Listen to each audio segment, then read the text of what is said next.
أعوذ بالله من الشيطان الرجيم. بسم الله الرحمن الرحيم. استجيبوا لربكم من قبل أن يأتي يوم لا مرد له من الله ما لكم من ملجأ يومئذ وما لكم من نكير. فإن أعرضوا فما أرسلناك عليهم حفيظا إن عليك إلا البلاغ وإنا إذا أذقنا الإنسان منا رحمة فرح بها وإن تصبهم سيئة بما قدمت أيديهم فإن الإنسان كفور. لله ملك السماوات والأرض يخلق ما يشاء يهب لمن يشاء إناثا ويهب لمن يشاء الذكور أو يزوجهم ذكرانا وإناثا ويجعل من يشاء عقيما انه علیم قدیر. اللہ تبارک و تعالی نے سورۃ الشورى میں، جیسا کہ الحمدللہ ہم نے سابقہ اسباق میں پڑھا ہے کہ سب سے پہلے اللہ نے اپنی قدرت کاملہ پر دلائل کا ذکر فرمایا، کیونکہ سب سے اہم مسئلہ جو ہے وہ توحید ہے، اس بات وحدانیت ہے، اس بات قدرت کاملہ اور علم کامل ہے. اس لیے فرمایا تھا وَمِنْ آیَاتِهِ خَلْقُ السَّمَاوَاتِ وَالْأَرْضِ وَمَا بَثَّ فِيهِمَا مِنْ دَابَّةٍ. اللہ کی قدرت کی نشانیوں میں سے ہے کہ اللہ نے آسمانوں اور زمینوں کو پیدا فرمایا اور اس میں جانداروں کو بکھیرا. وَهُوَ عَلَى جَمْعِهِمْ إِذَا يَشَاءُ قَدِيرٌ. اور وہ ان کو دوبارہ زندہ کر کے اکٹھا کرنے پہ قادر ہیں، اس کی قدرت ہے. وما اصابکم من مصیبت فبما کسبت ایدیکم ویعفو عن کثیر. نہیں پہنچی تم کو کوئی مصیبت مگر تمہارے ہاتھوں کی کمائی اور بہت سی غلطیاں معاف فرما دیتی ہیں. یعنی جب بھی مصیبت آتی ہے انسان کے اپنے گناہوں کی وجہ سے آتی ہے، لیکن یاد رکھیں کہ کبھی کبھی آزمائش ہوتی اور کبھی کبھی اللہ تبارک و تعالی اپنے صالحین کے درجات کو بلند فرما دیتی. وما انتم بموجدین فی الارض. اگر تم اللہ کے عذاب سے بھاگنا چاہو تو اللہ کو عاجز نہیں کر سکتے.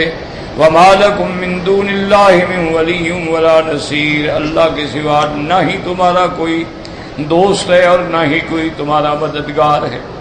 اللہ نے فرمایا اور میری نشانیوں میں ہے وَمِنْ آیَاتِهِ الْجَوَارِ فِي الْبَحْرِ كَالْأَعْلَامِ، کہ کشتیاں دریاؤں میں سے چل رہی ہیں جیسے پہاڑ ہوں. بڑی بڑی کشتیاں ہیں، ان کو مسخر کر دینا، پانی کے اوپر ان کو چلانا، ہواؤں کو چلانا، یہ سب اللہ تعالیٰ کی قدرت کے ہاتھ میں ہے. اگر آج بندے کہیں کہ جہاز ہم بناتے ہیں لیکن ان بندوں کو کس نے بنایا ہے، تو بات وہی رہے گی کہ سب کچھ اللہ تبارک و تعالیٰ کے ہاتھ میں. فرمایا ان یشاء یسکن الریح ویذللن رواکد علی ظہرہ. اگر ہم چاہیں تو ہواؤں کو روک دیں اور پھر کشتیاں کھڑی رہ جائیں پانی کی سطح پر. اس کے بعد فرماتے ہیں ان فی ذلک لآیات لکل صبار شکور. ان تمام قدرت کی نشانیوں میں دلائل ہیں، لیکن ان کے لیے جو صبر کرنے والے ہیں، یعنی مصائب میں صبر کرنے والے ہیں اور اللہ تبارک و تعالیٰ کی نعمتوں کا شکر کرنے والے ہیں. فرمایا او یوبقہن بما کسبوا، یا ہم ان کو ہلاک کر دیں ان کے گناہوں کی وجہ سے. ویعفو عن کثیر، اور اللہ تبارک و تعالیٰ ہماری بہت سی غلطیوں کو درگزر فرما دیتے ہیں. وَيَعْلَمَ الَّذِينَ يُجَادِلُونَ فِي آيَاتِنَا مَا لَهُم مِّن مَّحِيصٍ. اللہ نے فرمایا میرے محبوب ہم جانتے ہیں ان لوگوں کو جو ہماری آیات میں جھگڑا کرتے ہیں ان کے لیے کوئی ٹھکانہ نہیں، اللہ تبارک و تعالیٰ کے عذاب سے کوئی ان کا رستہ نہیں، کوئی ٹھکانہ نہیں۔ فما اوتیتم من شیء، اب اگر کوئی سمجھے کہ دنیا میں تو کافروں کے پاس بھی دولت ہے، فرمایا جو کچھ تم دنیا میں دیے گئے ہو یہ تو چند روزہ متاع ہے، نفع اٹھانے کی چیز ہے، یا یہ نعمتیں ختم ہو جائیں گی یا تم ختم ہو جاؤ گے تو بات ختم، لیکن وما عند اللہ خیر وابقا، اللہ کے پاس جو نعمتیں ہیں وہ زیادہ بہتر بھی ہیں اور ہمیشہ رہنے والی بھی ہیں، لیکن وہ نعمتیں کن کے لیے؟ للذین آمنوا وعلی ربہم یتوکلون، جو لوگ ایمان لاتے ہیں اور اللہ پہ بھروسہ کرتے ہیں، والذین یجتنبون کبائر الاثم والفواحش، اور وہ مومن بندے جو کبائر گناہوں سے اور فواحش سے بچتے ہیں، وَإِذَا مَا غَضِبُوا هُمْ يَغْفِرُونَ، اور اگر ان کو غصہ آ جاتا ہے تو بخش دیتی ہیں، وَالَّذِينَ اسْتَجَابُوا لِرَبِّهِمْ، اور جو اپنے پروردگار کی باتوں کی اطاعت کرتے ہیں، اقاموا الصلاۃ، نمازوں کو قائم کرتے ہیں، وَأَمْرُهُمْ شُورَىٰ بَيْنَهُمْ، اگر کوئی مہم مسئلہ ہو تو آپس میں مشورے سے طے کرتے ہیں، وَمِمَّا رَزَقْنَاهُمْ يُنْفِقُونَ، اور جو ہم نے ان کو رزق دیا ہے اس میں اللہ کے راستے پہ خرچ کرتے ہیں، وَالَّذِينَ إِذَا أَصَابَهُمُ الْبَغْيُ هُمْ يَنتَصِرُونَ، اور وہ لوگ ہیں جو اگر ان پر کوئی زیادتی کرے تو وہ بدلہ لینے پہ بھی قادر ہے، لیکن اس کے باوجود بھی وہ معاف کر دیتے ہیں۔ آگے اللہ نے فرمایا بدلہ لینا جائز ہے لیکن اتنا جتنا کسی نے تمہیں نقصان پہنچایا، وَجَزَاءُ سَيِّئَةٍ سَيِّئَةٌ مِثْلُهَا، ان کی زیادتی کا بدلہ اتنی ہی زیادتی ہے جتنی اس نے کی ہے، فَمَن نَفَا وَأَصْلَحَ فَأَجْرُهُ عَلَى اللَّهِ، لیکن جو بندہ بدلہ نہ لے، معاف کر دے، اللہ تبارک و تعالیٰ پر اس کا اجر ہے، اجرہ علی اللہ، حالانکہ اللہ پہ کوئی چیز واجب نہیں، لیکن یہ اس کی شان ہے کہ فرمایا اس کا بدلہ میں تمہیں دوں گا، انہ لا یحب الظالمین، اللہ تبارک و تعالیٰ ظلم کرنے والوں کو پسند نہیں فرماتے۔ اور یاد رکھو جب کوئی بنیادی شر ہو تو البادی ازلم، اصل عذاب اسی پہ ہوتا ہے جس نے ظلم کی ابتدا کی، فتنے کی، جھگڑے کی ابتدا کی، وَلِمَنِ انتظر بعد ظلمه فَأُولَٰئِكَ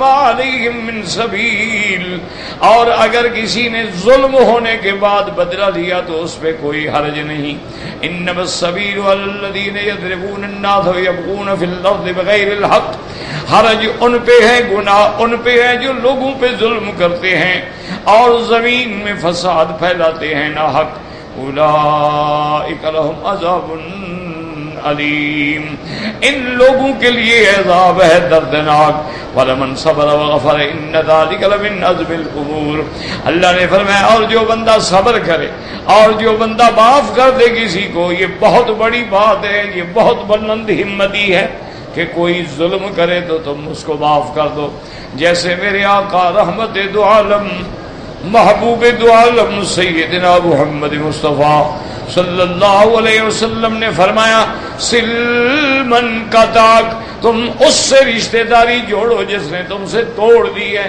احسن لمن اساء الیک، اور اس پہ احسان کرو جس نے تمہارے ساتھ برائی کی ہے، کیوں احسان کا بدلہ احسان تو ہر کوئی دیتا ہے، جیسے وہ فارسی میں کہتے ہیں نا من تو رہا حاجی بگو یم تو مرا حاجی بگو، اگر تم مجھے حاجی کہو گے تو میں بھی تو حاجی صاحب کہوں گا، بہادری تو تب ہے کہ وہ گالی دے اور تم دعائیں دو، وہ زیادتی کرے اور تم معاف کر دو، وہ رشتہ توڑ ڈالے تم پھر بھی جوڑنے کی کوشش کرو، اس لیے آپ نے فرمایا سلمن کا تاک و احسن لمن اساء الیک، فرماتے ہیں ومن یضلل اللہ فما له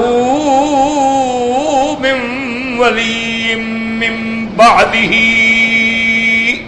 اللہ پاک فرماتی ہیں کہ جس کو اللہ چاہے گمراہ کر دے پھر کوئی نہیں اللہ کے سوا اس کا مددگار، وَتَرَى الظَّالِمِينَ لَمَّا رَأَوُا الْعَذَابَ يَقُولُونَ هَلْ إِلَىٰ مَرَدٍ مِّن سَبِيلٍ، یاد رکھو ہدایت بھی اللہ کے پاس ہے اور گمراہی بھی اللہ کے پاس ہے، اللہ تبارک و تعالی جس کو ہدایت دینا چاہے کوئی گمراہ نہیں کر سکتا، اور جس کو گمراہ کرنا چاہے کوئی ہدایت نہیں دے سکتا۔ اللہ فرماتے ہیں کہ قیامت میں جب آپ دیکھیں گے وَتَرَى الظَّالِمِينَ لَمَّا رَأَوُا الْعَذَابَ يَقُولُونَ جب عذاب جہنم کا دیکھیں گے مشرک کافر کہیں گے هَلْ إِلَى مَرَدٍ مِّن سَبِيلٍ کہ کوئی راستہ ہے کہ ہم دنیا میں پھر لوٹ جائیں. وَتَرَاهُمْ يُعْرَضُونَ عَلَيْهَا خَاشِعِينَ مِنَ الذُّلِّ يَنظُرُونَ مِن طَرْفٍ خَفِيٍّ. اللہ نے فرمایا دیکھنے والوں جب تم ان کو دیکھو گے جب وہ آگ پہ پیش کیے جائیں گے ذلیل ہو کے کھڑے ہوں گے اور چوری چوری نظر بچا کے عذاب کو دیکھتے ہوں گے. کیا مانا اتنی دہشت ہوگی کہ آنکھیں کھول کے عذاب دیکھنے کی طاقت بھی نہیں رکھتے. وقال الذين آمنوا إن الخاسرين الذين خسروا أنفسهم وأهليهم يوم القيامة. اور ایمان والے کہیں گے کہ بھی وہی تروٹے والے ہیں جنہوں نے اپنے آپ کو بھی اپنے اہل و عیال کو بھی گھاٹے میں ڈالا اور جہنم کے حقدار بن گئے. الا ان الظالمین فی عذاب مقیم. خبردار ظلم کرنے والے شرک کرنے والے جو ہیں وہ عذاب دائم میں ہوں گے ہمیشہ عذاب میں جلتے رہیں گے. وما كان لهم من اولیاء ينصرونهم من دون اللہ.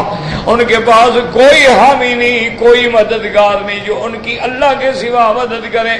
آج وہ سارے شرکا جن کو انہوں نے حاجت روا مشکل کشا بنایا ہوا تھا آج کوئی بھی مدد کو نہیں آ رہا ہے. فرمایا من یضلل اللہ وما له من سبیل. اور جس کو اللہ گمراہ کر دے اس کے لیے کوئی راستہ دکھانے والا نہیں یعنی اس کے لیے کوئی نکلنے کی جا نہیں. استجیبوا لربکم من قبل ان یاتی یوم لا مرد له من اللہ. اللہ پاک فرماتے ہیں کہ جب یہ بات ثابت ہو گئی کہ قیامت برحق ہے یوم الجزا برحق ہے تو جب قیامت آنی ہے تو خدا کے حکم کی اتباع کرو اللہ کی فرما برداری کرو. اس دن کے آنے سے پہلے یوم لا مرد له من اللہ کہ اس دن کو اللہ کے سوا کوئی ٹالنے والا نہیں یعنی وہ تو آگے رہے گا. تو اگر قیامت آ گئی یا موت آ گئی پھر کیا فائدہ ہوا. بات تو یہ ہے نا کہ در جوانی توبہ کرتن شیوہ پیغمبری. جوانی کے اندر اپنے گناہوں کو بھول جاؤ توبہ کرو اللہ کے دروازے پہ گر جاؤ. موت کے وقت تو ہر کوئی چیختا بھی ہے توبہ بھی کرتا ہے اور بڑی بڑی باتیں بھی کرتا ہے کہ فائدہ. اور ایک بات یہ بھی یاد رکھ لیں کہ جب سورج مغرب سے طلوع ہوگا اس دن کے بعد پھر توبہ کا دروازہ بند ہو پھر کوئی توبہ کرے قبول نہیں. اسی طرح اگر کوئی بندہ موت کے کنارے پہ پہنچ گیا ہے اور سکرات لگ چکی ہے حدیث میں لفظ ہے ما لم یغرغر یعنی پانی ڈالو نا تو پانی اندر نہیں جاتا بلکہ کر کے باہر نکل آتا ہے اس وقت بھی توبہ قبول نہیں. یہی وجہ تھی یاد رکھو کہ میرے محبوب دو عالم حضرت محمد مصطفیٰ صلی اللہ علیہ وسلم کے چچا ابی طالب چاچا بھی ہے محسن بھی ہے.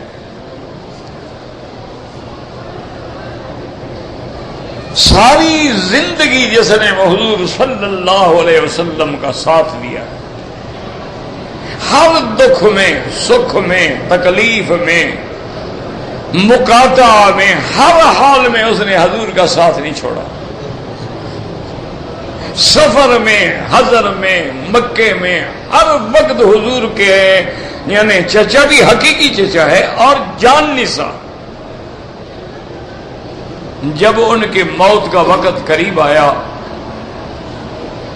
حضور صلی اللہ علیہ وسلم ان کے گھر میں تشریف لے گئے تو سارے بڑے بڑے کافر بیٹھے تھے. تو ابھی جہل لعنہ اللہ نے سب کو اشارہ کیا کہ ذرا پھیل کے بیٹھ جاؤ تاکہ محمد الرسول اللہ کے لیے جگہ نہ بچے. اور حضور کہیں ابی طالب کے قریب نہ بیٹھے ورنہ کوئی پتہ نہیں کہ یہ اپنے بھتیجے کو راضی کرنے کے لیے کلمہ پڑھ لے.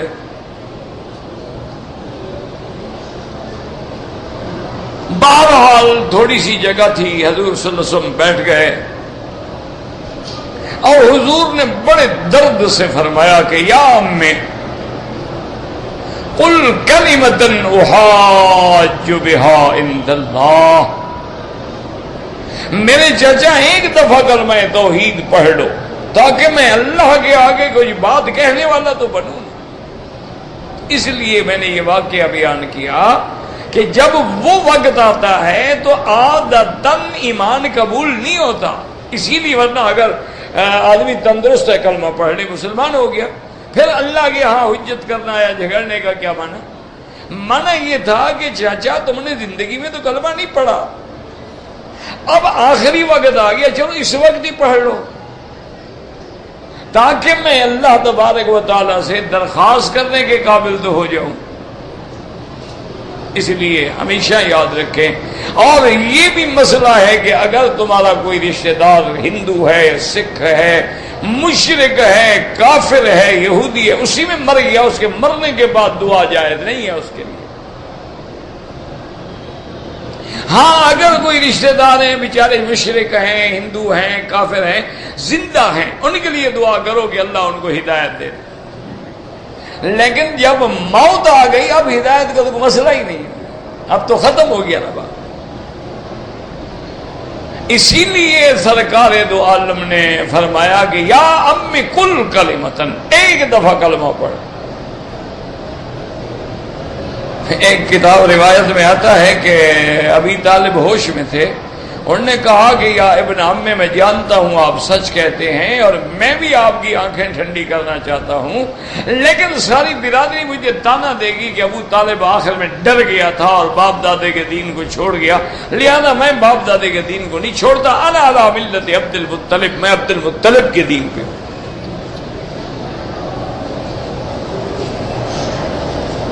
فقام رسول اللہ صلی اللہ علیہ وسلم حزینا، حضور بے انتہا غمگین ہو کے اٹھے اور گھر سے باہر تشریف لے گئے۔ اللہ نے جبریل بھیجا، فرمایا انک لا تہدی من احببت ولکن اللہ یہدی من یشاء۔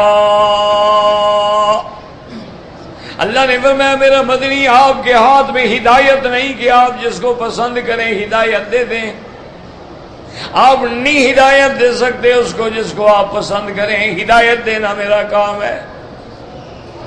تو اس میں آپ کیوں غمگین ہوتے ہیں؟ آپ تو ہدایت نہیں دے سکتے اس لیے کہ وہ آپ کا چچا ہے۔ یہی وجہ ہے کہ دیکھو سیدنا ابراہیم خلیل اللہ صرف یہ نہیں کہ نبی ہیں، ابو الانبیاء ہیں، یعنی انبیاء کے باپ ہیں، جن کی نسل میں اللہ تبارک و تعالی نے نبوت رکھی ہے کہ ابراہیم نبی، اسحاق نبی، اسماعیل نبی، یعقوب نبی، یوسف نبی، یعنی سارا خاندان نبی ہے۔ مسلمانوں خدا نے اپنے گھر میں آنا نصیب کیا ہے، کہو الحمدللہ، اور اللہ ہماری ظاہری، باطنی، روحانی، جسمانی بیماریاں بھی دور فرمائے۔ ہمارے ساتھی ہیں، طالب ہیں ایوب، ان کا بیٹا ملائیشیا میں شاید ICU میں ہے، اللہ شفا عطا فرمائے۔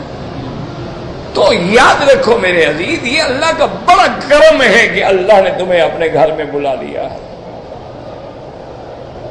مکے میں آ گئے، عمرہ کر لیا، مدینہ منورہ کی حاضری ہو گئی یا ہو جائے گی انشاءاللہ، لیکن اس کے باوجود بھی اگر آدمی اپنے عقائد کی اصلاح نہ کرے تو پھر تو کوئی فائدہ نہیں ہوتا ہے۔ اصل بات عقیدہ ہے، سب سے بڑی چیز۔ اب دیکھیں کہ سیدنا ابراہیم یعنی ابو الانبیاء، یعنی اللہ نے فرمایا کہ انی جاعلک للناس اماما، حضرت ابراہیم میں تمہیں اپنی مخلوق کے لیے امام اور نبی اور حجت بناتا ہوں۔ اور یہ پہلے پیغمبر ہیں جن کو اللہ نے خلیل کا لقب دیا ہے، خلیل اللہ، اللہ کا دوست۔ کسی پیغمبر کا یہ لقب نہیں ہے۔ حضرت موسیٰ کلیم اللہ تو ہیں، حضرت عیسیٰ روح اللہ تو ہیں، اسی طرح بعض انبیاء نجی اللہ ہیں، صفی اللہ ہیں، لیکن خلیل اللہ صرف ابراہیم ہے۔ ہاں یہ بات الگ ہے کہ اللہ نے میرے مدنی پاک کو جو شان دی وہ ابراہیم سے بھی زیادہ ہے کہ وہ حبیب اللہ بھی ہیں اور خلیل اللہ بھی۔ اس لیے علماء نے بڑے باریک نقطے ہوتے ہیں، آدمی اگر کوشش کرے سمجھنے کی۔ یاد رکھیں کہ فرق ہوتا ہے باتوں، مثلا ایک آدمی کو بادشاہ کہتا، وہ کہتا ہے کہ جی میرا بادشاہ سے دوستی ہے، بادشاہ میرا دوست ہے، ٹھیک ہے، اچھا ہے بھی، سچ کہتا ہے، جھوٹ بھی نہیں بول رہا، تو بڑی بات ہے کہ بادشاہ کا دوست ہے۔ لیکن ایک اس سے بڑی شان ہے کہ بادشاہ کہے کہ یہ میرا دوست، بات سمجھیں۔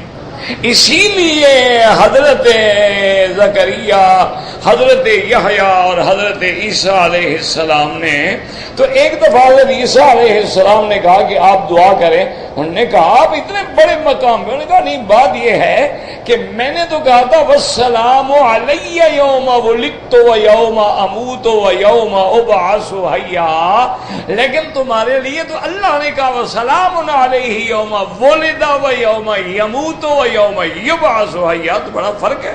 وہ تو میں نے کہا مجھ پہ سلامتی ہو، اللہ نے کہا اس پہ سلامتی ہے۔ اسی طرح سیدنا عیسیٰ نے کہا انی عبد اللہ، میں اللہ کا بندہ ہوں، سب اللہ کے بندے ہیں، لیکن شان محمد مصطفیٰ ہے، اللہ نے فرمایا یہ میرا بندہ ہے۔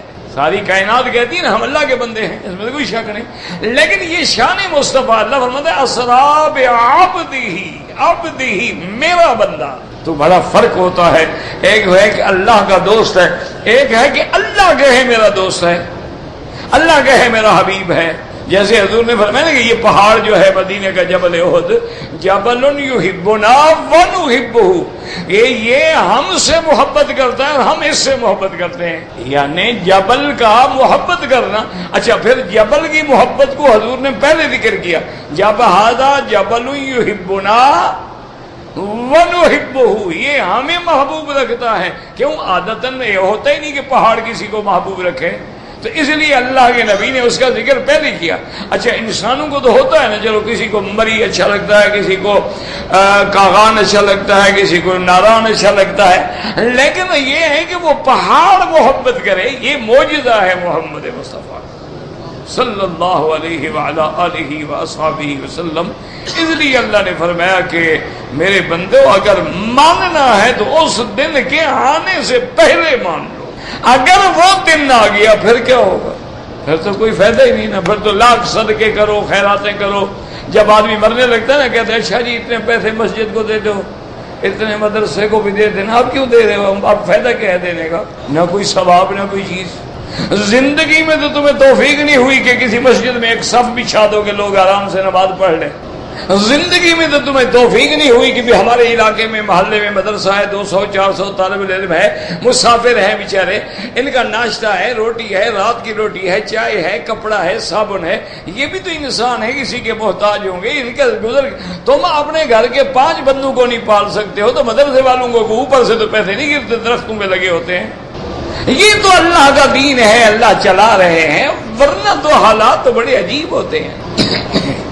سیدنا ابراہیم الخلیل علیہ السلام کو جب آپ والد نے مجبور کر دیا تو انہوں نے کہا ابا جان ٹھیک ہے، میں تو آپ کا گھر چھوڑ کے جا رہا ہوں اور میرا آپ سے وعدہ ہے کہ میں آپ کے لیے اللہ سے بخشش مانگتا رہوں۔ حضرت ابراہیم مانگتے رہے لیکن آدر فوت ہو گئے۔ جب وہ کفر پہ فوت ہو گئے اللہ نے فرمایا ابراہیم بس آج کے بعد نہیں مانگنا۔ جب وہ کفر پہ مر گیا بات ختم، جہنم، اب کوئی معافی نہیں، جہنمی کو کوئی چھٹکارا نہیں۔ ابراہیم علیہ السلام خاموش ہو گئے۔ تو اس لیے یہ لوگوں کے ایسے بہانے ہوتے ہیں، ہمارا پیر یہ کر لے گا اور ہمارا فلاں یہ کر لے گا۔ اللہ کے بندے وہاں تو پیغمبر کانپ رہے ہوں گے تو پیر فقیر کی کیا تھا؟ وہاں تو آدم علیہ السلام سے لے کر عیسیٰ علیہ السلام تک کانپ رہے ہوں گے، نفسی نفسی نفسی۔ ہر پیغمبر کہے گا یار مجھے تو اپنا فکر ہے، تمہاری سفارش کیا کروں؟ تو تمہارا کیا خیال ہے؟ اس دن پھر 11ویں والے آ کے چھڑائیں گے، اس دن آ کر جناب آپ کو ماشاءاللہ پیر آگے چھڑائیں گے مشکل کچھ.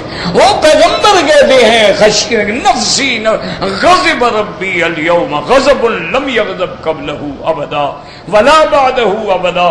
وہ کہیں گے لوگوں آج رب کے جلال کا دن ہے، ایسا جلال ہم نے پہلے نہیں دیکھا. ہمیں تو اپنا ڈر ہے، ہم کیا کریں؟ یہ اپنے عقیدوں کی اصلاح کرو، باقی تمہاری مرضی ہے. بہرحال قیامت میں یہ انشاءاللہ نہیں کہو گے کہ ہمیں کسی نے توحید سنائی نہیں. یہ کہہ دینا کہ ہم نے مانا نہیں، لیکن یہ نہیں کہہ سکو گے انشاءاللہ. اس لیے قرآن کہتا ہے کہ ماننا ہے تو اس دن کے آنے سے پہلے مانو. ما لکم من ملجأ یومئذ وما لکم من نکیر. اللہ نے فرمایا جب وہ دن آ جائے گا نہیں ہوگی تمہارے لیے کوئی پناہ اور نہ کوئی چھپنے کی جگہ، کوئی قلعہ، کچھ نہیں. اور اللہ نے فرمایا میرے محبوب فَإِنْ أَعْرَضُوا، اگر یہ کافر مشرک اتنے دلائل توحید سننے کے بعد بھی منہ موڑتے ہیں، قرآن سے رخ پھیرتے ہیں، آپ کی بات نہیں مانتے، تو آپ غم نہ کریں. فما ارسلناک علیہم حفیظا، میرے محبوب ہم نے آپ کو ان پر کوئی نگران بنا کے نہیں بھیجا ہے. لست علیہم بمسیطر، ہم نے آپ کو ان پہ کوئی مسلط نہیں کیا، نگران نہیں بنایا کہ زبردستی پکڑ کے لے آؤ. آپ نے اللہ کا دین پہنچا دیا. ان علیک الا البلاغ، آپ کی ذمہ داری ہے کہ میری دین پہنچا دیں. آپ نے پہنچا دیا. اسی لیے آپ دیکھیں حجۃ الوداع کا دن ہے، میرے مدنی اپنی اونٹنی پہ ہیں، جبل رحمت کے دامن میں عرفات کی وادی میں کھڑے ہیں. حضور پاک نے صحابہ کو یقین دلانے کے لیے، سمجھانے کے لیے فرمایا ایو شہر ھذا، اے میرے صحابہ یہ کون سا مہینہ ہے؟ صحابہ ادب سے خاموش رہے. آپ نے فرمایا ایو یوم ھذا، یہ کون سا دن ہے؟ صحابہ ادب سے خاموش رہے. اللہ ورسولہ اعلم. حضور نے فرمایا آج ذی الحجہ ہے، عرفات کا دن ہے، میں نے تم کو اللہ کا دین پہنچا دیا ہے کہ نہیں پہنچایا؟ تمام صحابہ کہیں گے بلغت الرسالۃ، حضور آپ نے اللہ کا دین پہنچا دیا ہے، اللہ کی توحید کا سبق پڑھا دیا ہے، جو اللہ نے وحی کیا سب کو سنا دیا ہے. حضور اپنی انگلی ایسے کریں گے اونچ، فرمائیں گے اللہم علی هل بلغت فاشہد، کہ یا اللہ اس میدان میں یہ تیرے لاکھوں بندے گواہی دے رہے ہیں، آپ بھی گواہ بن جائیں میں نے تیری توحید پہنچا دی ہے. اللہم علی هل بلغت فاشہد، میرا اللہ آپ گواہ ہو جائیں کہ میں نے آپ کا دین پہنچا دیا ہے. اور اس کے بعد پھر حضور نے فرمایا تھا خذوا عنی مناسککم، میرے صحابہ جو دین سیکھنا ہے، حج سیکھنا ہے، احکام سیکھنے ہیں، سیکھ لو. لعلی لا اراکم بعد عامی ھذا، شاید میں اگلے سال تمہیں نہ دیکھ سکوں، یعنی وفات کا وقت آ گیا. اللہ، اسی لیے اللہ فرماتے ہیں میرے محبوب آپ کیوں غم کرتے ہیں؟ فَإِنْ أَعْرَضُوا، اگر یہ پھر بھی پھرتے ہیں، پھرنے دو ان کو. فَمَا أَرْسَلْنَاكَ عَلَيْهِمْ حَفِيظًا، ہم نے آپ کو ان پر کوئی نگران نہیں بنایا. ان علیک الا البلاغ، آپ کے ذمے دین پہنچانا ہے بس. اب آگے اللہ انسان کی حالت بیان کرتے ہیں.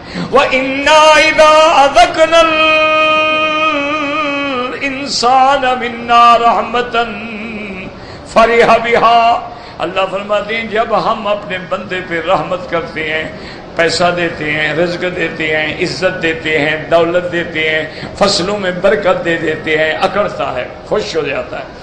اور فرمایا وَإِن تُصِبْهُمْ سَيِّئَةٌ بِمَا قَدَّمَتْ أَيْدِيهِمْ، اور اگر ان کو کوئی مصیبت پہنچتی ہے، قحط آ جاتی ہے، بیماری آ جاتی ہے، سختی آ جاتی ہے، اور حالانکہ وہ بھی اس لیے آتی ہے کہ تیرے اپنے ہاتھوں کی کمائی ہے جو تم نے کیے ہیں، فرمایا فَإِنَّ الْإِنسَانَ كَفُورٌ، پھر انسان بڑا ناشکرا ہے، ساری اللہ کی نعمتیں بھول جاتا ہے۔ پھر انسان اتنا ناشکرا کہ یار اللہ بھی غریبوں کی نہیں سنتا، یار اللہ بھی بڑے آدمیوں کا ہے، یار اللہ ہمیں تو کچھ نہیں دیتا، یار ہم تو مانگتے مانگتے تھک گئے۔ اللہ نے فرمایا دیکھو پھر انسان کتنا ناشکرا ہے، میری ساری نعمتیں بھول جاتا ہے کہ میں نے تمہیں صحت دی، انسان بنایا، اگر تمہیں بندر بنا دیتا تو کیا کر لیتے؟ ہاں اگر اللہ ہمیں بندر ریچھ بنا دیتے ہم کیا کر لیں؟ کہہ سکتے تھے کہ نہ بناؤ۔ تو انسان بنایا ہے، باقی دکھ ہے سکھ ہے یہ تو اس کا نظام ہے نا، یہ تو نہیں ہو سکتا نا کہ دن رہے، دن ہے تو رات ہوگی، رات ہے تو پھر دن ہوگا، یہ تو ایک نظام ہے۔ تکلیف کیوں؟ پھر تکلیف نہ ہو تو راحت کا خوشی کیا ہوگی؟ تندرستی نہ ہو، بیماری نہ ہو تو تندرستی پہ کون شکر ادا کرے؟ یہ تو بیماری آتی ہے نا پھر پتہ لگتا ہے نا، اب ڈاکٹر یہ نہ کھاؤ، یہ نہ کھاؤ، یہ نہ کھاؤ، یہ نہ کھاؤ، کب اچھی بات ہے پھر کیا کھاؤ؟ ہوا کھاؤ۔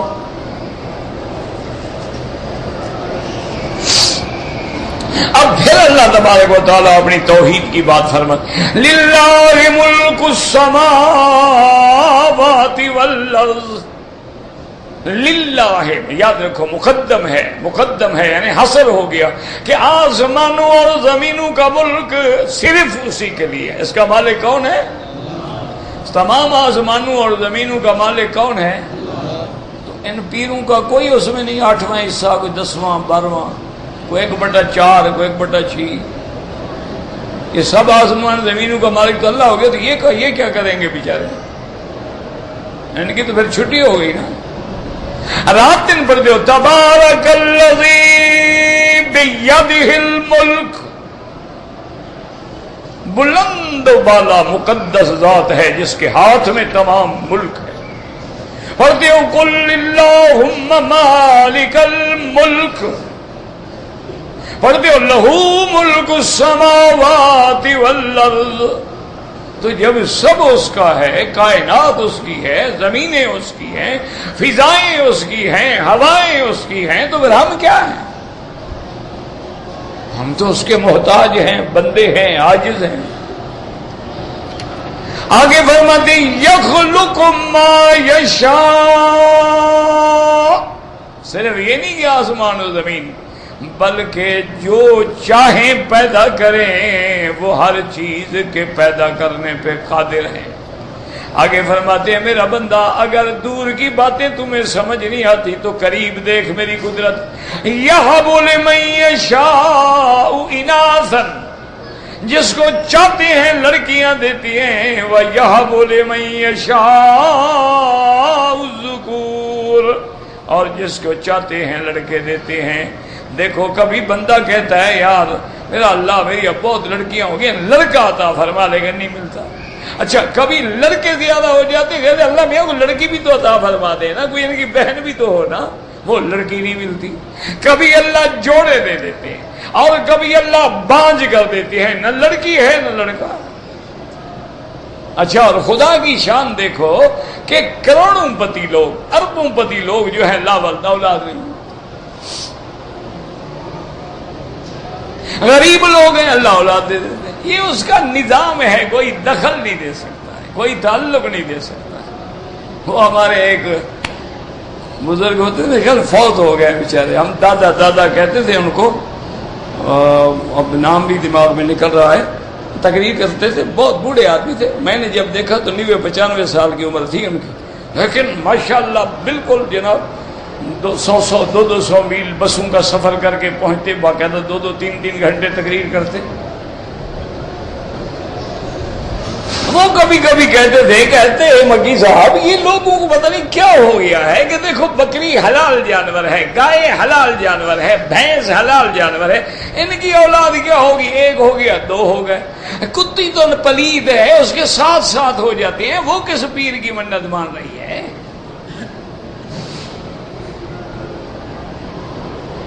وہ کہتی یہ تو بتاؤ ہے پلید نجس العین ہے، 7 بچے لا کے لائن لگائی ہوئی ہے پیچھے سے.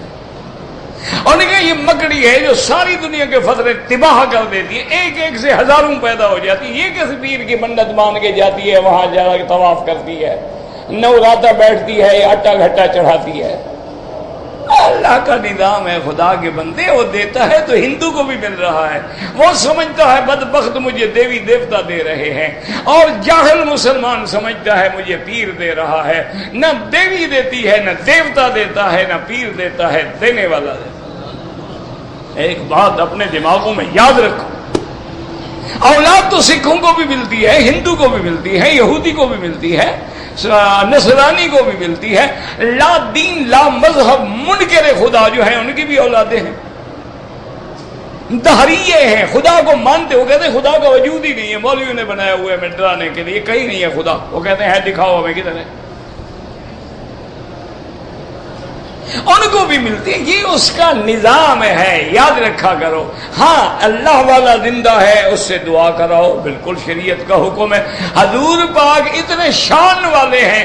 حضرت عمر جب عمرے کی اجازت کے لیے عہد فرمایا, لا تنسان دعائک یا اخی عمر, بھائی عمر ہمیں مکے میں جا کے دعاؤں میں نہ بھول جانا. تو اب حضور کو تو کوئی ضرورت نہیں تھی نا دعا کی, لیکن مانے یہ تھا سبق دینا تھا کہ ہم ایک دوسرے سے دعائیں مانگیں. اولیاء اللہ زندہ ہیں, ان سے دعائیں کرائیں, ان کی صحبت میں رہیں, اپنی اصلاح کرائیں, تاکہ وہ تمہارا تزکیہ کریں, تمہاری جو بری عادتیں ہیں ان کو چھڑائیں, تمہیں اچھے راستے پہ چلائیں. علماء ہیں, اولیاء ہیں, مجتہدین ہیں, محدثین ہیں, مفسرین ہیں, فقہا ہیں, اللہ کے عباد ہیں, ان کے پاس جائیں, ان کی صحبت میں رہیں, ان کی خدمت کریں, ان سے دعائیں لیں. لیکن مرنے کے بعد کوئی نفع نہیں دے سکتا اللہ کے سوا. بات یاد, اپنے عقیدوں کو ٹھیک کرو, باقی تمہاری مرضی ہے. اس لیے فرماتے ہیں یہب لمن یشاء اناسا ویہب لمن یشاء الذکور. اچھا دیکھو, لڑکیوں کا ذکر پہلے کیا, لڑکوں کا بعد میں کیا. اس کی 2 وجوہات ہیں. مفسرین نے فرمایا کہ چونکہ عرب لوگ جو ہیں لڑکی کو اچھا نہیں سمجھتے تھے, لڑکی پیدا ہو زندہ دفن کر دیتے تھے, تو اس لیے اللہ نے لڑکیوں کا پہلے ذکر کیا, لڑکوں کا بعد میں ذکر کیا. اور اسی سے بعض علماء نے یہ دلیل پکڑی ہے کہ بندے کی شادی ہونے کے بعد اگر پہلے لڑکی پیدا ہو تو بڑی مبارک ہوتی ہے کہ اللہ نے لڑکیوں کو پہلے ذکر کیا ہے. یہب لمن یشاء اناسا وَيَهَبُ لِمَن يَشَاءُ الذُّكُورَ أَوْ يُزَوِّجُهُمْ ذُكْرَانًا وَإِنَاثًا. یا اللہ فرماتے ہیں ہم جوڑے جوڑے دیتے ہیں, لڑکے بھی لڑکیاں بھی. وَيَجْعَلُ مَن يَشَاءُ حَكِيمًا, اور چاہیں تو ہم بانجھ کر دیں, بالکل اولاد نہ ہو.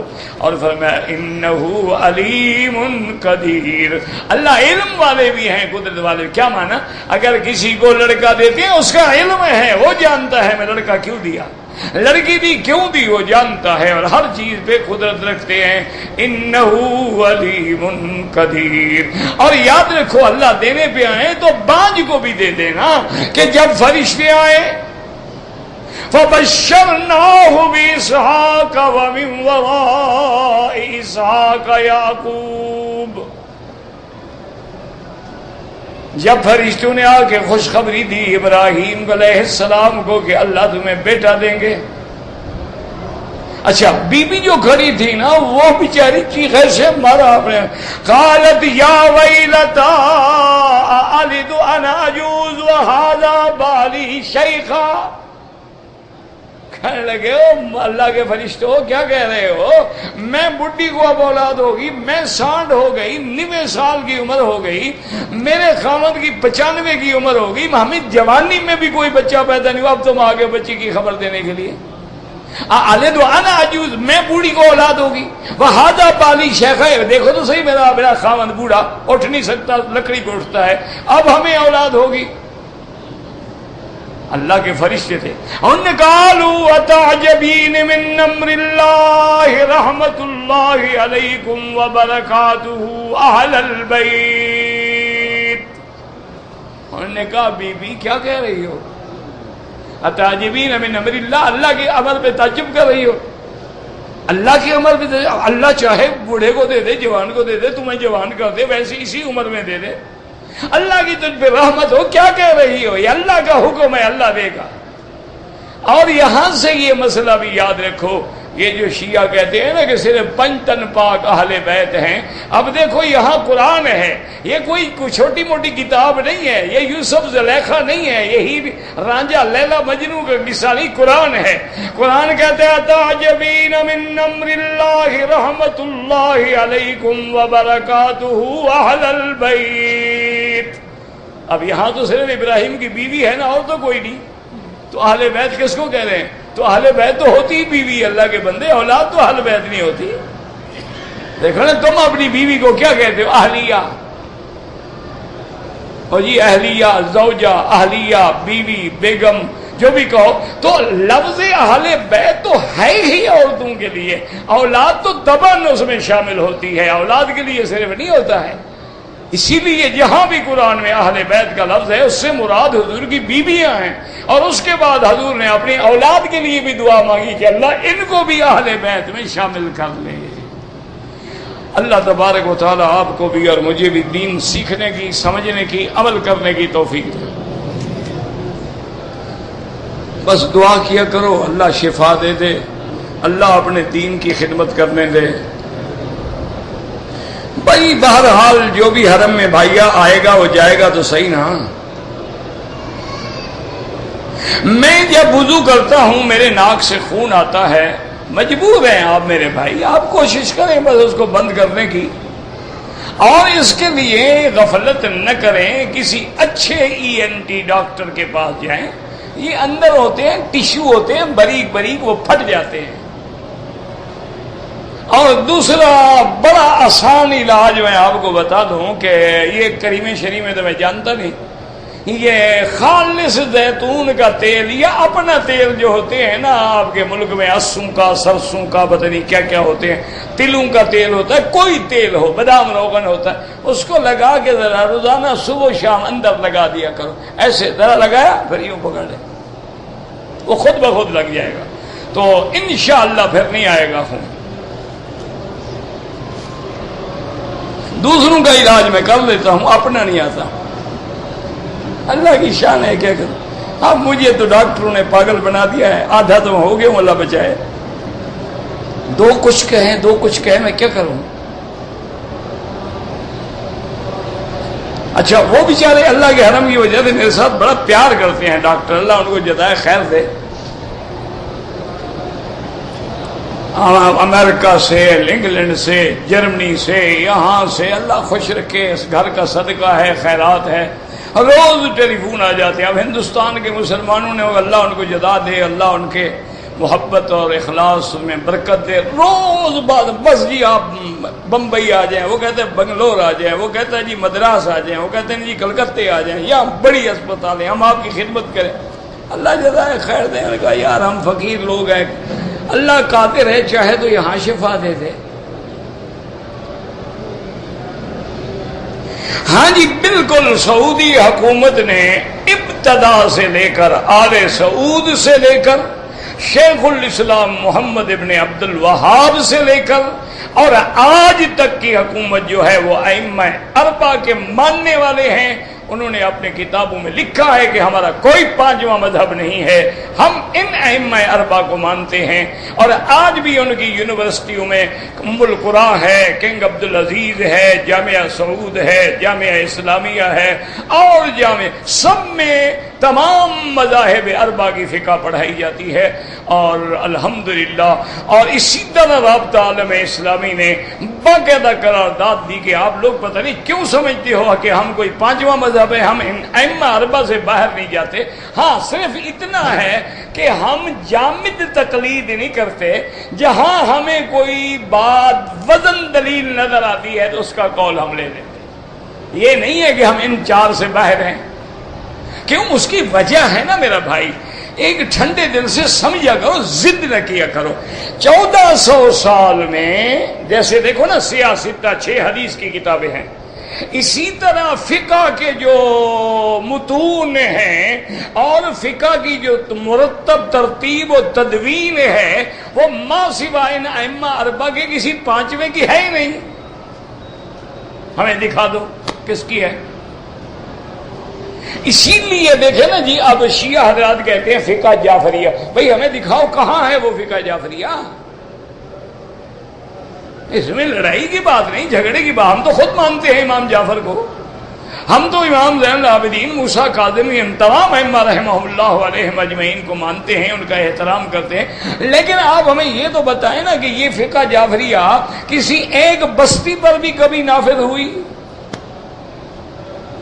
خدا کی قدرت ہے پوری کائنات میں صرف اگر مدون ہے تو یہ ائمہ اربعہ ہیں.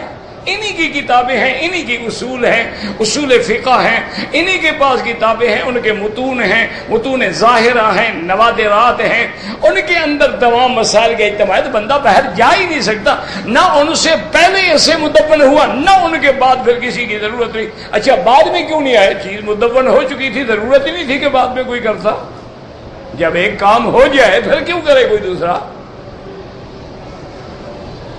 یہ تو بلا وجہ تنگ دل اور بالکل جو نوجوان ہمارے جذباتی ہیں نا، جن کو اللہ کا فضل ہے، آتا جاتا کچھ نہیں، دو حدیثیں پڑھ لیتے ہیں، ان کا کام ہے. اس کی نماز نہیں ہوتی، اس کا روزہ نہیں ہوتا، اس کی ٹانگ ہی نہیں ہوتی، اس کا وہ نہیں ہوتا، اس کا سر نہیں ہوتا، اور امت کو نکال رہے ہیں کہ بھی پہلے 20 پڑھتا تھا 8 پہ آ گیا، 4 رکعتیں سنت پڑھتا تھا ظہر کی، اب 2 بھی نہیں پڑھتا. پہلے باقاعدہ رومال ٹوپی پہن کے نماز پڑھتا تھا، اب سب اتار کے پھینک دیا ہے. ماشاءاللہ کہ نبی پاک اتار کے پڑھتے تھے نماز. اور خدا کا خوف کرو، کہاں لے جا رہے ہو امت کو؟ امت کو ادب سکھاؤ، دین سکھاؤ. اگر 4 رکعتیں پڑھے گا، چلو تمہارے مسلک میں 2 رکعت ہے ظہر سے پہلے، قیامت میں 2 رکعت سنت ہو جائے گی، 2 نفل ہو جائیں گے. بس کیا ہوگا؟ ثواب تو ملے گا نا. اگر ہے 4 اور تم نے 2 پڑھی تو باقی 2 رکعت کہاں سے لے آؤ گے؟ ٹھنڈے دل سے کہاں لے جا رہے ہو لوگوں کو؟ دین سے ہٹا رہے. دیکھو نا، یاد رکھو، اگر مجھے اپنے استاد کا بھی ادب ہے، امام ابو حنیفہ، امام شافعی کا بھی ادب ہے، تو میں صحابی کا گستاخ کیسے بن سکتا ہوں؟ اور مجھے صحابہ کا ادب ہے تو میں نبی کا گستاخ کیسے بن سکتا ہوں؟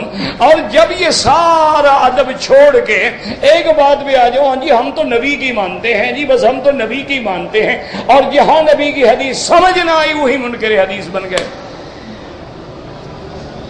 کیوں؟ باقی تو ساری سطح ختم ہے نا.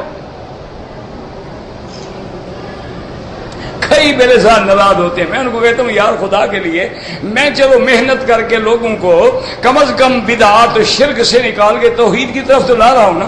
اگلا کام تم کر لینا، تو ہمیں کام تو کرنے دو. عقیدے پہ کام کرو، لوگوں کی اصلاح پہ کام کرو، لوگوں کو ملانے پہ کام کرو.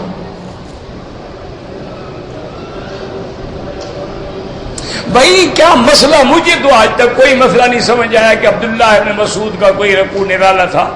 آپ یعنی لمبا رکوع فرماتے تھے، حتیٰ تطمئن راکعاً پہ عمل کرتے تھے. بس یہ تو ایک ضد ہوتی ہے نا کہ اچھا تم عبداللہ ابن مسعود کی حدیث پیش کرتے ہو، اچھا اس جیسا رکوع، اچھا تم مجھے حضرت ابو بکر جیسا رکوع کر دکھاؤ.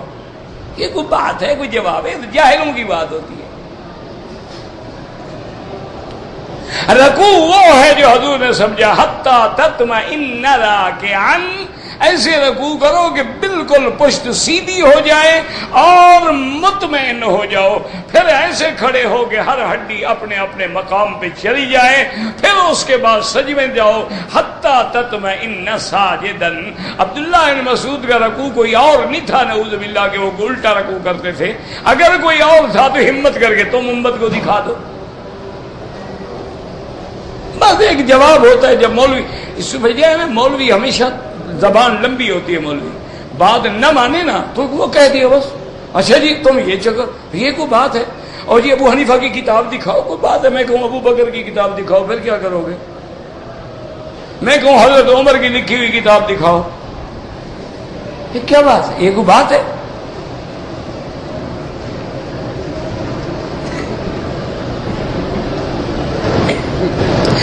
پاکستان میں ایک اسکالر ہیں، وہ کہتے ہیں حضور پاک نے داڑھی رکھنے کا حکم ہی نہیں دیا. سکالر ہے نا، عالم تو نہیں ہے نا.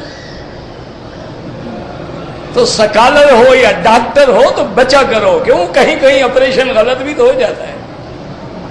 عالم تو نہیں ہے نا. اللہ ہوگا ڈاکٹر، یا ہوگا سکالر، یا ہوگا پروفیسر، یا ہوگا اسی قسم کا کوئی لفظ جو ہے اپنا ریلیجس لیڈر. سمجھ لو خطرہ ہے. علماء کی شان ہوتی ہے علامہ، الحافظ، الثقہ، مولوی. علماء کی الحجہ، الثبت، یہ القاب ہوتے ہیں. جب ہوگا ڈاکٹر تو آپریشن کرتے کرتے ہاتھ ہل گیا تو انشاءاللہ ہڈی کے بجائے ناک کٹ جائے گی. یہ تو ہوگا. پھر سکالر ہے نا بیچارہ، اس کو نظر ہی نہیں آئی.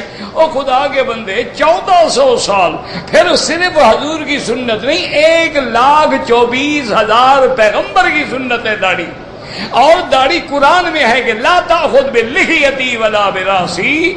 حضرت ہارون نے کہا موسیٰ علیہ السلام سے، ابا جان، بھائی جان، میری داڑھی تو نہ پکڑو. داڑھی تھی تو کہا.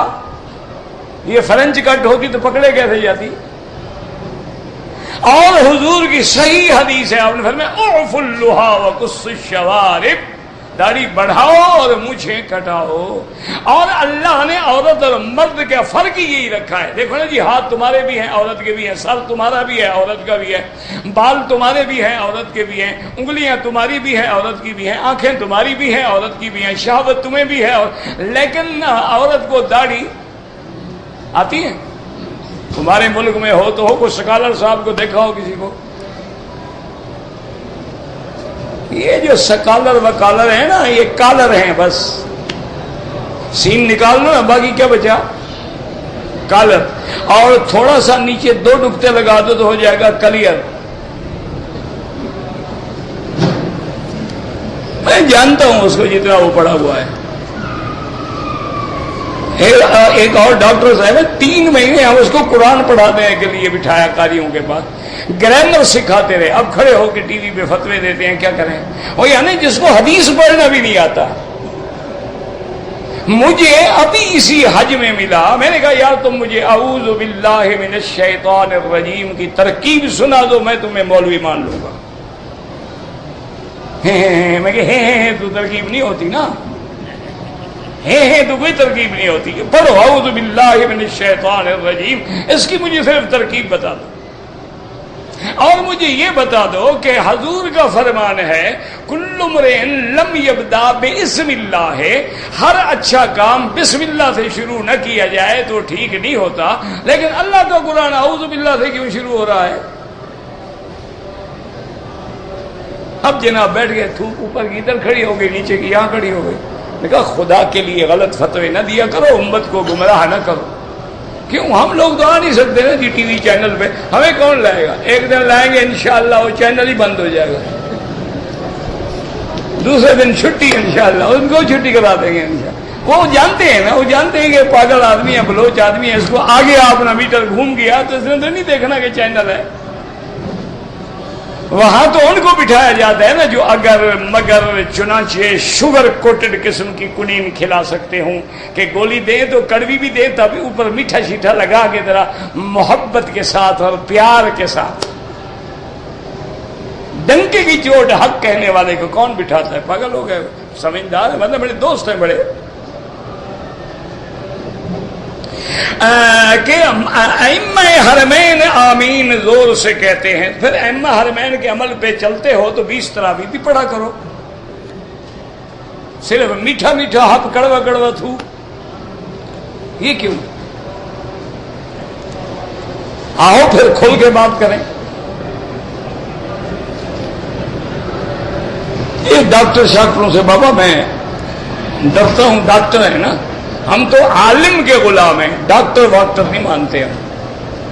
اور ایک بات یاد رکھو، یہ جو ڈاکٹر کا لقب ہے، اللہ کے کعبے میں کھڑے ہو، سیدھی بات، مولوی مکی کی کوئی رعایت نہ کرنا، یہ انگریزوں کا دیا ہوا لقب ہے یا حضور پاک نے کسی کو ڈاکٹر کا لقب دیا ہے؟ ٹھنڈے دل سے یہ نہ کہو مولوی مکی کیا ہے. مولوی مکی کیا ہے؟ میں 2 ٹکے کا آدمی بھی نہیں ہوں. یہ جو لفظ ہے نا جی، سر کا خطاب، ڈاکٹر کا خطاب، شمس العلماء، مخدوم الملک، یہ کن کے لقب دیے ہوئے ہیں؟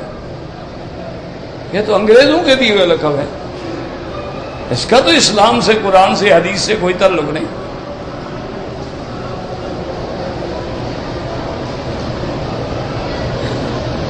کہتے جی کہ حضور کی نالین کا نقشہ بنا کر اس پہ قرآن لکھتے ہیں، یہ بڑی بے ادبی ہے اور یہ بہتان ہے محمد مصطفیٰ پر کہ حضور قرآن کی یہی عزت کرتے تھے کہ اپنی جوتی پہ لکھواتے تھے۔ ڈرو ڈرو قیامت میں اسی میں نہ پکڑے جاؤ، یہ محبت نہیں، گستاخی ہے۔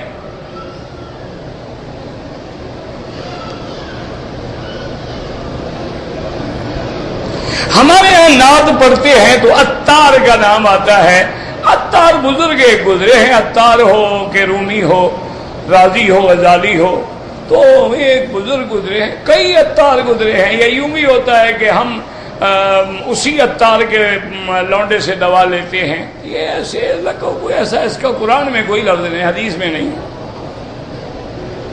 طواف کرتے ہوئے ہوا خارج ہو جائے، وضو ٹوٹ گیا، جاؤ وضو کرو، دوبارہ طواف کرو۔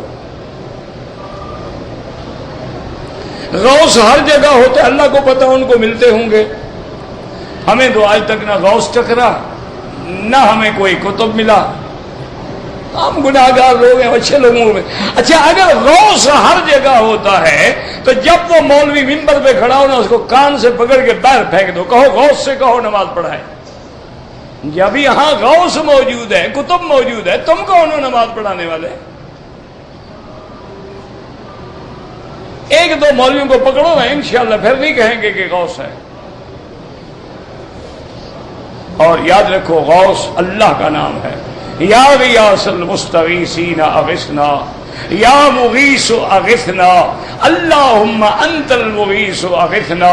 یہ نام کسی بندے کا رکھنا جو ہے کفر ہے۔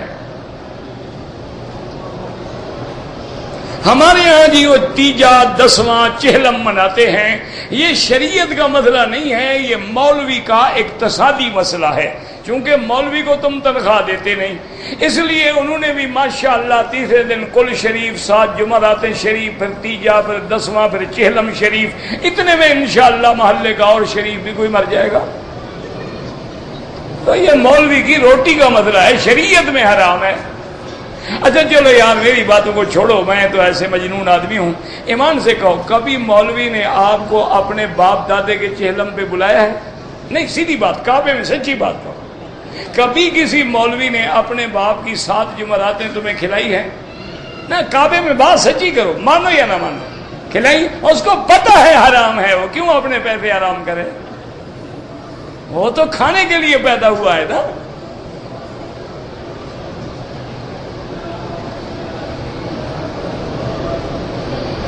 میں نے پہلا عمرہ کیا تو سر کو میں نے گنجا کیا، دوسرا عمرہ کیا تو بال کینچی سے کاٹے، عقل والا دیکھو، جب گنجا ہو گیا کینچی سے مٹی کاٹی تھی۔